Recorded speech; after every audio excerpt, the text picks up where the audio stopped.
The first story we have here from Timcast.com. Twitter board utilizes poison pill to stop Elon Musk from buying the company. The plan intends to reduce the likelihood that any entity, person, or group gains control of Twitter. Check this out. Do you guys know how this works? Kind of. So this is, if Elon Musk tries to buy up more than 15% of the company, they're going to offer special stock to the other investors at a discount rate so they can dilute the equity power that Elon would have, meaning no matter how much he buys, the other investors can buy up and take away the power he's buying. They're effectively destroying their own company to stop Elon Musk from ending their censorship. Wow. Yeah, that's probably because the Saudi Arabian king is involved with Prince. The prince as well, the Saudi Arabian state as well. So I imagine it's all going through the king. Well, elaborate. I know there's a prince who invested. The prince tweeted out, and it also said that the state itself. He said Kingdom the kingdom. And but is that just his company, or? Well, to be honest, to be fair, I don't know. I assume that was the kingdom itself. Yeah, I saw Zero Hedge tweeted that he actually sold his shares. I don't know if that's true. Really? The prince sold his shares. I don't know if that's true. It's hard to know, but I think the big play here is that the people who own Twitter, as we mentioned the other day, and what we can get into now.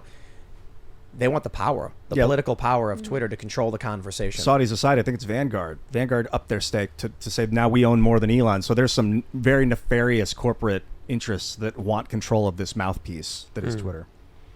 What do you guys think? Vanguard and BlackRock have a pretty substantial Disney stake as well. Yeah. Interesting. They also own each other, which is weird. Yeah. Like they own 2% of the other and stuff like it's that. Inbred, it's all interconnected. if you will. Yeah, definitely. Sorry, I had to go there. It's true. It's a little inbred when it comes to the money. So. Here's the crazy thing, right? Let me ask you this question, Brett. Do you use Twitter a lot? Yeah. Have you always used Twitter a lot? No, only this year. See, because only this year, so only for a few months. Or no, as of last. So in the last year. It was like early 2021. And you are 20 years old, Gen Z, and you're only recently getting involved in Twitter. Yep. Twitter it's like the political space, right? Like, how do your friends feel about it, younger people? Honestly, it is not the most used. I think Instagram and TikTok are just what is most heavily dominated. In politics, everybody is on Twitter. So my friends that are in the political sphere, they are very active. But outside of that, people will have like a burner account, basically, where they go to just look at memes, but they don't tweet anything. They're not involved. It's kind of like, oh, yeah, I'll check Twitter. But it's I think in normal circles, that's kind of outdated. Like, that's just whatever. And I never really had a reason or an interest in being on it until I started. I was writing for Fee, and they were like, you need to be on there to, promote your articles and that kind of stuff. But that's not even true. Yeah. So when I worked at Fusion, they didn't have Twitter. I think it's been a while, but we had a conversation about how, websites like to put the social media link so you can tweet out the story, post the stories, and they didn't care about Twitter, and I asked them why, and they said Twitter doesn't drive traffic. And so I was like, okay. For me, I was like, Twitter's really important. But back in the day, when it was the free speech wing of the free speech party, it was really important. Now, like I mentioned, I'll post like a picture of a hairless rabbit for no reason and just post nonsense because the platform is garbage. Twitter's kind of like the repository social media network. I signed up in 2008, didn't use it till 2019 because I thought it was crap. But YouTube is where it's at. The video makes you famous, and then they come and follow you on Twitter when they find out you have a Twitter account. No one finds you on Twitter. That's not how it works. I mean, maybe not no one, but it's not. Well, people found me on Twitter when they realized that I looked like Ben Shapiro. That's where I got the bulk of mine. I had like 400 followers, and then Jeremy retweeted the side-by-side of me and Ben, and it was like, okay, now you have 20,000. And I was like, okay. Pin tweet on your account right now. Yeah, you can go check it out. I'm Brett Cooper. People were chatting female Ben Shapiro. Yeah. But you're taller. I am. Yeah. Ben's actually not that short. That's the funny thing. Yeah. We just hung out with him the other day, and I'm like, everybody says he's short, and then he walks up to me. I'm like, oh, he's actually a fairly average, like totally normal guy. They just like lying and making things up because they want to hate on people. Exactly. But anyway, back to the reason I was asking you these questions. Twitter's a failing company. Like, I'm 36. Ian's 75. Yeah. You look good though. Thanks, you look good. Yeah. No, but like in all seriousness, we're an older demographic, and you have to get young people involved in your culture if you want that culture to persist. Twitter seems to be on a train track that leads just flying off a cliff. They're not convincing young people to be involved in what Twitter is. They have turned Twitter into an activist blog. I called this. I said several years ago when they were banning all the fun people, the trolls and the silliness and the memes, I was like, dude, it's going to turn into a left-wing activist blog. And it's going to have 10 people, and eventually it's going to be one guy, and some people might visit it. But so why would a young person want to go on a platform to be lectured by old fogies complaining about policy? Yeah. Yeah, Instagram and I think Instagram and TikTok you mentioned it's pictures and video. I Yeah. mean, it's video for the most part. Yeah. Twitter's text. It's a lot of text. You know, you go there to read and research essentially, but not to have fun. I don't know. Is Yeah. it fun for you? I mean, I enjoy it because for my show, which is technically me diving into comment sections and that kind of thing, it's my. I know. It's the I go into the trenches, my friends. It's the hub of my research basically. So I enjoy it but most of the stuff that I'm looking at is like, batshit crazy things, and so I personally enjoy it. But I wouldn't go on there if this wasn't like my work. I would probably choose TikTok. I would choose YouTube. Instagram, Yeah, I would. But it used to be fun. People Yeah. would go on and they'd post memes. They'd share memes like crazy, and they would troll. Yeah. Trolling was fun. And then we get like the CEO now, Parag Agrawal. He's like, it's not about free speech. It's about the current state of things and having a healthy conversation. And it's like, dude, if I wanted to go to like a youth seminar where they explained to me, morals or something, sure, I'd book it.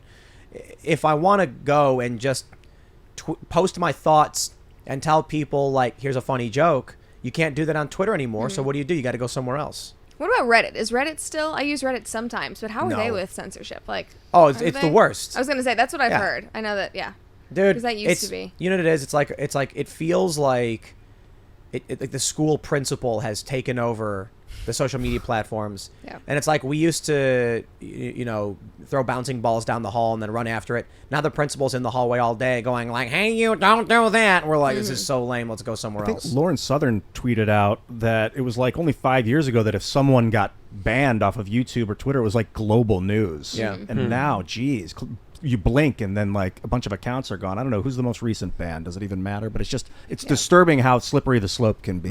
Remember how fun Alex Jones was? Yeah. Yes. Ugh.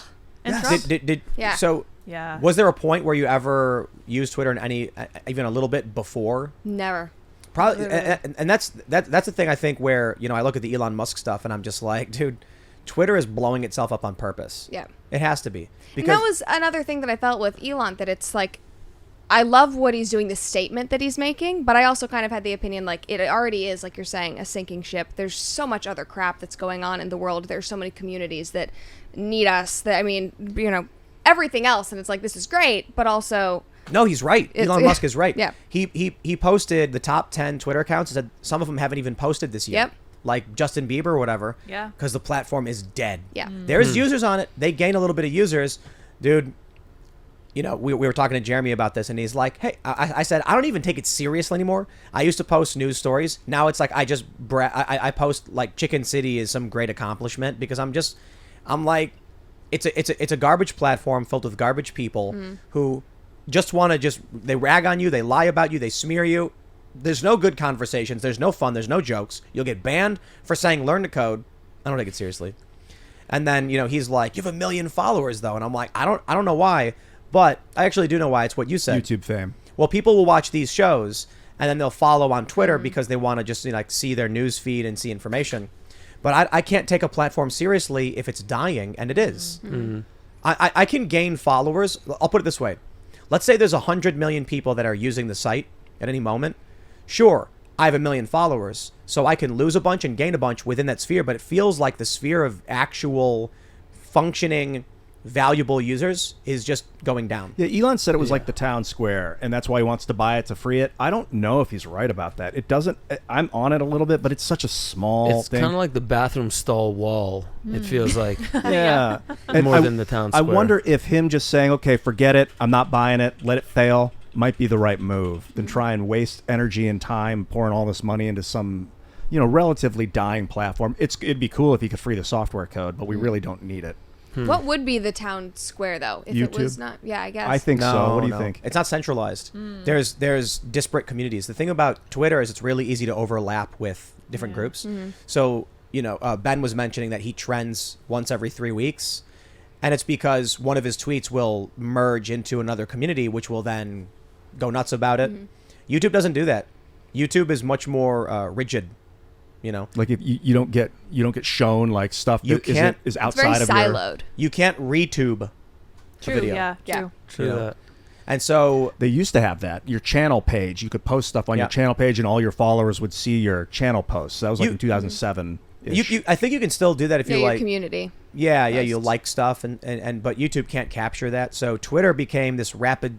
It became political because it's what are you posting? You're posting ideas. YouTube, you're posting videos. Instagram, you're posting photos. So it makes sense that the platform that typically is about text, idea, concepts, information would become political news, some of the highest level stuff. The problem is Twitter sought to light itself on fire, burn itself to the ground, and make it a trash platform that nobody wants to use. Yep. I thought it was doomed from the beginning. I 2008, there's videos of me in 2008 when all the people were like, hey, this new thing, it's Twitter. I'm like, oh, great, another one. We just did Facebook. We already have YouTube. What are you guys doing? We have our and they're like, we're going to tweet our message, our 6-word messages to each other. I'm like, dude, text is going to warp our minds. Don't fall into it.